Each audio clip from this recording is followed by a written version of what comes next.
پچھلے درس میں آپ نے کہا کہ فرض نماز کی پہلی 2 رکعتوں میں سورہ فاتحہ کے ساتھ سورت جو نہیں ملاتا اس کی نماز نہیں ہوتی. اس کی دلیل ہی ہے کہ نبی علیہ السلام ملاتے تھے.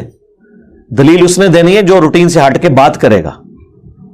نبی علیہ السلام نے، میں نے اس میں ہی دلیل دی تھی کہ نبی علیہ السلام نے کہا کہ قرآن پڑھو جتنا مقدر ہو سورہ فاتحہ، اور اس کے بعد آپ نے قرآن پڑھنا ہے پہلی 2 رکعتوں کے اندر. اجماع امت ہے جی دلیل. احادیث تو ہیں، اجماع ہے، اس پہ کوئی دوسری رائے نہیں ہے.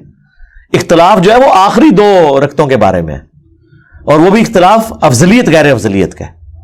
نبی علیہ السلام نے بخاری مسلم میں آیا کہ آخری 2 رکعتوں میں سورت ملائی بھی ہے، اور حدیث میں یہ بھی آیا بخاری مسلم میں کہ نہیں بھی ملائی. تو لہٰذا یہ افضلیت غیر افضلیت ہو گیا. باقی جو اختلاف آیا حنفیوں کا موقف ہے اور اہل تشیع کا کہ آخری 2 رکعتوں میں 3 بار سبحان اللہ بھی پڑھ سکتے ہیں، سورہ فاتحہ پڑھنا ضروری نہیں ہے. یہ اختلاف ہے. پہلی 2 رکعتوں میں کسی کا بھی اختلاف نہیں ہے، دلیل کی ضرورت ہی نہیں.